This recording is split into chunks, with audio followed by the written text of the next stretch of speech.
नमस्कार दोस्तों, इस वीडियो में हम लोग डिस्कशन करने वाले हैं मेनली दो कंपनी के ऊपर। तो पहली कंपनी होने वाली है आरती इंडस्ट्री। तो आज के दिन आरती इंडस्ट्री में लगभग 9% की गिरावट देखने को मिल रही है।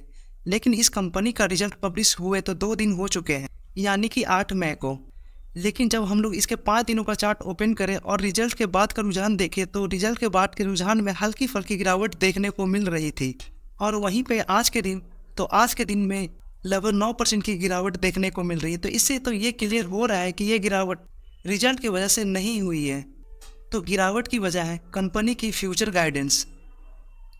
तो जिस तरह की कंपनी की फ्यूचर गाइडेंस देखने को मिल रही है तो उन सभी को देखकर मोस्ट ऑफ द ब्रोकर्स ने इसे डाउनग्रेड कर दिया है। तो जिस वजह से आज के दिन काफ़ी ज़्यादा धुनाई हो रही है। तो चलिए देखते हैं कि आखिर फ्यूचर गाइडेंस में कंपनी ने ऐसा बोला क्या है।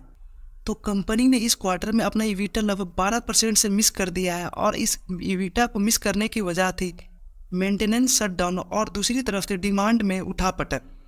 तो इस वजह से कंपनी ने अपना ईवीटा लगभग 12% से मिस कर दिया है। और फिर फाइनेंशियल ईयर 24 में कंपनी का ईवीटा 15% से नीचे रहने की एक्सपेक्टेशन है। और वहीं पर फाइनेंशियल ईयर 25 में बात करें तो फाइनेंशियल ईयर 25 में ईपीएस में भी लगभग 1 से 6% की गिरावट हो सकती है।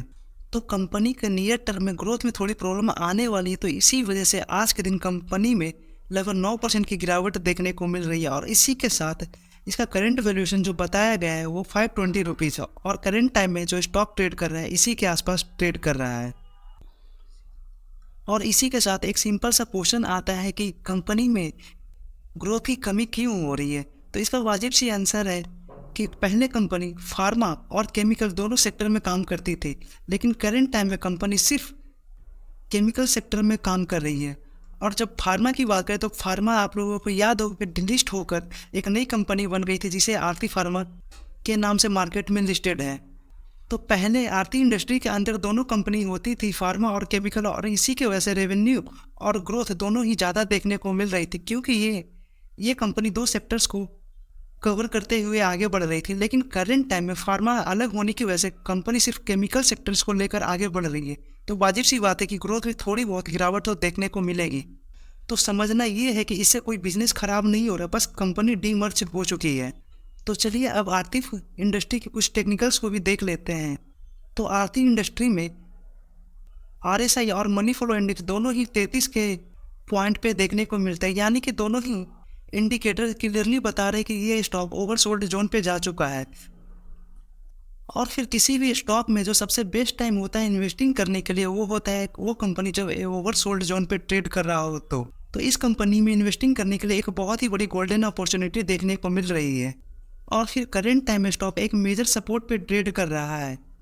अगर आप लोग एक इन्वेस्टर हैं तो ये स्टॉक आप लोगों के लिए एक मेजर अपॉर्चुनिटी लेकर आया है, जहाँ पर स्टॉक ओवरसोल्ड में जा चुका है और साथ ही साथ स्टॉक मेजर सपोर्ट पर भी ट्रेड कर रहा है। तो चलिए अब हम लोग बढ़ते हैं दूसरी कंपनी की तरफ, वीवीएल। तो आज के दिन वीवीएल में लगभग 6.5% की तेज़ी देखने को मिल रही थी।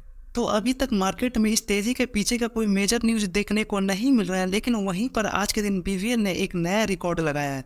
तो वीवीएल ने अपना मार्केट कैप 1 लाख करोड़ यानी कि 1 ट्रिलियन का हो चुका है।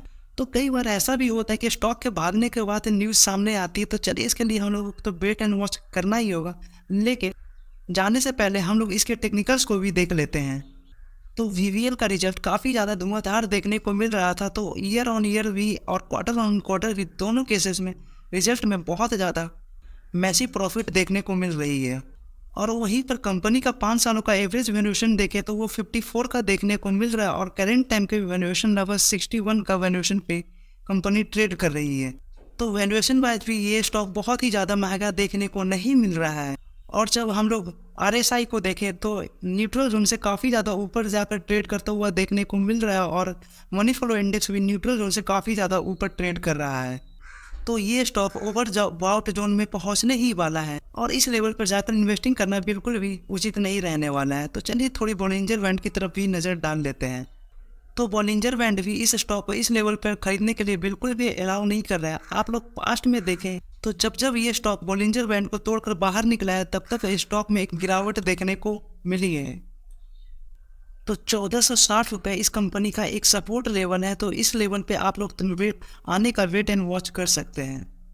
तो पहली कंपनी आरती इंडस्ट्री, जो कि ये बिल्कुल एक अट्रैक्टिव लेवल पे ट्रेड कर रहा है, और वहीं पर दूसरी तरफ VVL, जो कि करंट लेवल पे बाई करना बिल्कुल भी उचित नहीं रहने वाला है। लेकिन फिर भी इस कंपनी को छूटने का फोमो हो रहा है, तो आप लोग 10 स्टॉक खरीदने की क्षमता है तो एक स्टॉक से शुरुआत कर सकते हैं। और इसी के साथ इस वीडियो को एंड करते हैं। Thank you for watching.